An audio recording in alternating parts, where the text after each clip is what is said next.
Memory card slot जिसको हम लोग जैक बोलते हैं, ये आदित्य मोबाइल ट्रेनिंग सेंटर है। कार्ड हम लोग लगाते हैं। देखिए और कैसे ये काम करता है, और इसमें 8 लेग इसमें है। क्या बता रहे हैं सर? ये मेमोरी कार्ड के बारे में बता रहे हैं, मेमोरी कार्ड स्लॉट काम करता है उसके बारे में बता रहे हैं। मेमोरी कैसे काम करता है ना? कैसे काम करता है। ठीक तो है सर। ये एक तरह का मेमोरी कार्ड है जिसको हम लोग स्लैब नाम दिए हैं। क्या नाम दिए हैं? स्लैब। और एक ये सीपीयू से सीधा रूप से कनेक्ट होता है। क्या होता है?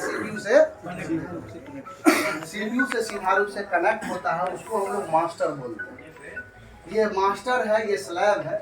इस दोनों के बीच में एक संबंध है। ये संबंध 8 लेग इधर, एक मेमोरी कार्ड में कितने लेग होते हैं? 8 लेग होते हैं। और एक सीपीयू के अंदर से जो वोल्टेज जाता है वो 5 लेग जाता है। यहाँ ध्यान देंगे, 1 number leg NC, 1 number leg जिसको हम लोग एनसी बोलते हैं, नो सिग्नल बोलते हैं, और उसको डाटा 2 बोलते हैं। क्या बोलते हैं? डाटा 2। दूसरा नंबर लेग डाटा 3 होता है। तीसरा नंबर लेग CMD होता है।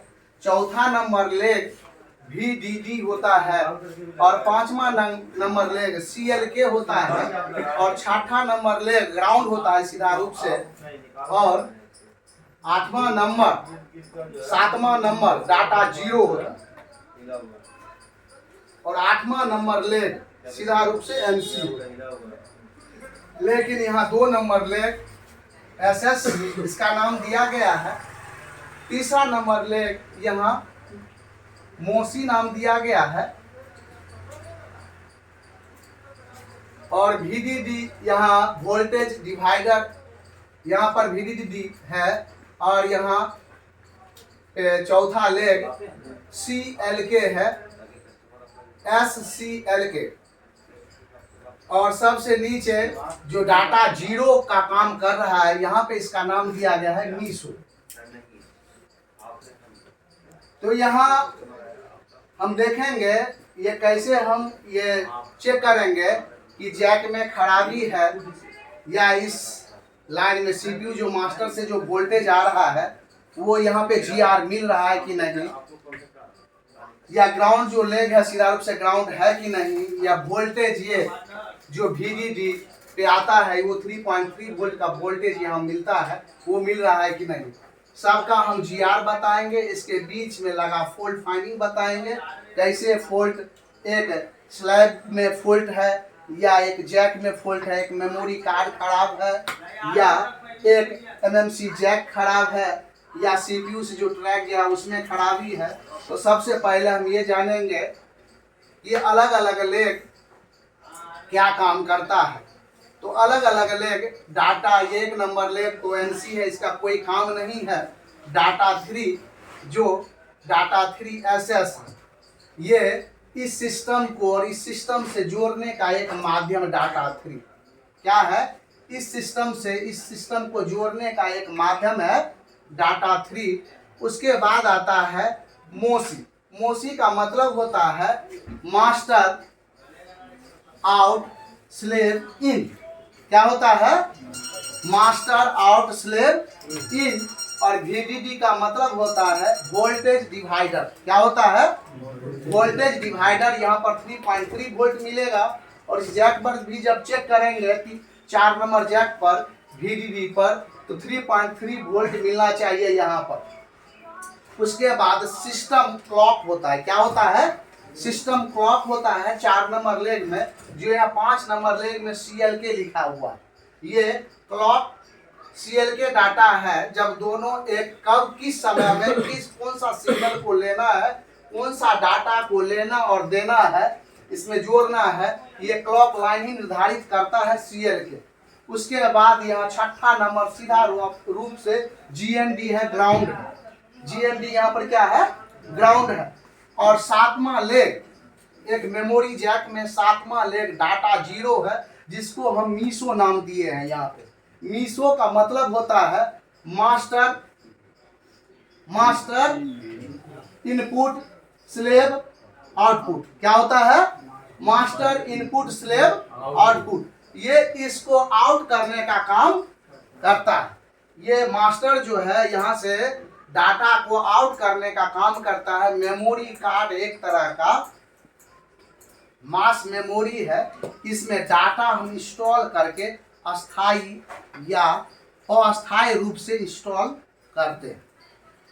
बात रहा कि इसका जीआर क्या होगा सर। इस पे जब जीआर हम निकालेंगे, जब ट्रेसिंग इसको करेंगे, जब इसको डायग्नोस करेंगे, तो इसका सबसे पहले हम जीआर निकालेंगे और जीआर से मालूम चलेगा इसके अंदर बीमारी है क्या।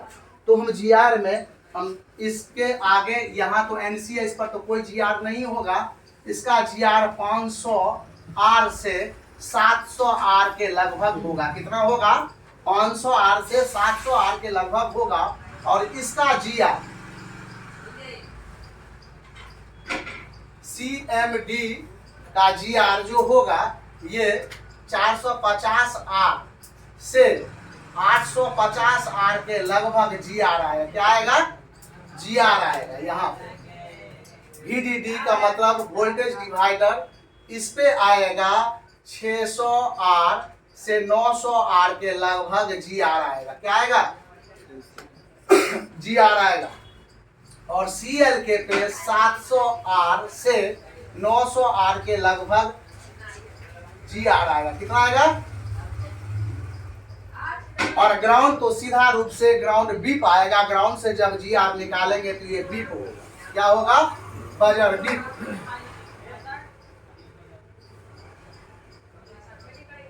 समझ रहे? और डाटा जीरो जिसको हम 7 नंबर, जिसका नाम है 7वां नंबर डाटा जीरो है, ये मीसो है। मीसो मतलब क्या होता है ये हम पहले जानेंगे। मीसो का मतलब होता है मास्टर इन स्लैब आउट। ये 7वां नंबर से जुड़ करके ये इसको आउट, कोई भी डाटा इसको आउट करने के लिए, देने के लिए काम करता है। ये इसका भी जीआर 500 आर से 900 आर के लगभग जीआर आएगा। क्या आएगा? जीआर आएगा। और ये सीधा रूप से एनसी है। अब ध्यान देंगे यहाँ भी जिस पे लिखा हुआ है VDD, इस पे वोल्टेज 3.3 वोल्ट के लगभग एक सप्लाई वोल्ट होगा, जिससे कि ये memory card MMC jack read होगा, इसी से एक्सेस होगा, इसी से इसके बीच में का संबंध ये जोड़ पाएगा। कौन चीज? ये VDD वोल्टेज से। अब यहाँ पर कोई भी सर्किट लेने वाला है, कोई भी सर्किट डिवाइडर है, कोई भी सर्किट जोड़ने वाला है, लेकिन सब पे एक जीआर जरूर आएगा। कहीं कहीं इस पे भी जीआर मिलेगा 500 आर के लगभग, और इस पे भी जीआर मिलेगा 450 आर के लगभग जीआर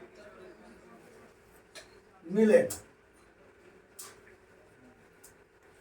अब वोल्टेज की बात करते हैं। अलग अलग वोल्ट इस लाइन में चलता है। जब वर्किंग समय होता है तब यह वोल्टेज चलता है, जो कि वोल्टेज यहाँ पर SS की वोल्टेज 1 वोल्ट के लगभग, इस पे 1.5 के लगभग, इस पे 3.3 के लगभग, इस पे 1.6 के लगभग, और मीसो पर 1 वोल्ट के लगभग इस पे सप्लाई होता है। इसको चेक करके हॉट ट्रेसिंग करके हम ये मालूम कर सकते हैं लगभग। हम कोई भी चीज ये नहीं बता रहे हैं कि इतना ही वोल्ट आएगा, 1 वोल्ट के लगभग। कोई भी चीज जब काम करता है उसमें सीक्वेंस वोल्टेज होता है, वो वोल्टेज घटते बढ़ते वोल्टेज मिलेगा। इसलिए कंसोनेंट वोल्ट इस सप्लाई वर्किंग में नहीं मिलेगा, इसलिए उसका लगभग वोल्टेज बताया जा रहा है। तो हम लोग जीआर से भी निकाला। अगर जीआर इस पे नहीं आ रहा है, जो जीआर आना चाहिए जीआर आ रहा है, तो ये लाइन इस लाइन से ओके है। क्या है?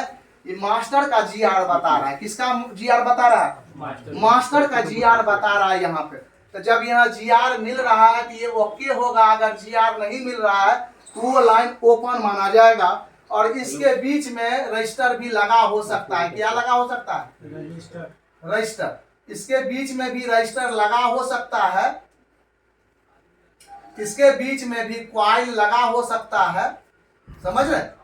और इसके बीच में भी रजिस्टर लगा हो सकता है आर, और इसके बीच में भी रजिस्टर लगा हो सकता है। इसमें सिर्फ एक कॉइल लगा होगा और सब में एक रजिस्टर लगा होगा, ये रजिस्टर अगर ओपन हो जाएगा तो यहाँ पर GR आना बंद हो जाए। कोई वजह से फिजिकल डैमेज होने से या गिर जाने से ये कोई भी रेजिस्टेंस कवर जाएगा। जैक के नजदीक लगा होता है, वो सीधा रूप से CPU या मास्टर से जुड़ा होता है।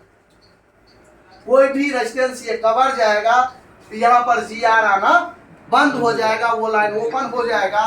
तब इसको हम लोग बाईपास जंपर कर देंगे, प्रॉब्लम सॉल्व हो जाएगा। इसको बाईपास, जिस पे GR नहीं आ रहा है उसके परिपथ में लगा रजिस्टर को हम लोग बाईपास जंपर करेंगे और प्रॉब्लम सॉल्व हो जाएगा। लेकिन VDD है वोल्टेज डिवाइडर, ये कोई भी वजह से इसमें लगा कैपेसिटर होता है, ये कोई भी वजह से शॉर्ट हो जाए तो VDD डायरेक्ट रूप से बीप आने लगे। क्या आने लगेगा? बीप आने लगेगा। तो मेमोरी कार्ड इस पे कभी रीड, जैक ओके है, फिर भी मेमोरी कार्ड कभी रीड नहीं करेगा। और हो सकता है इस लाइन में ये शॉर्ट हो जाए तो मास्टर भी डेड हो सकता है। क्या हो सकता है? मास्टर भी डेड हो सकता है। तब हम जो कि MMC से डायरेक्ट रूप से सर्किट जुड़ा हुआ है इस लाइन को हम चेक करके, अगर ये ग्राउंड से बीप आता है VDD तो इसमें लगा कैपेसिटर हो सकता है, उसको ओपन करके हटा देंगे तो शॉर्टिंग इसका चला जाएगा और सेट भी ऑन हो जाएगा और मेमोरी काम करना भी चालू हो जाएगा। आज बस यही तक।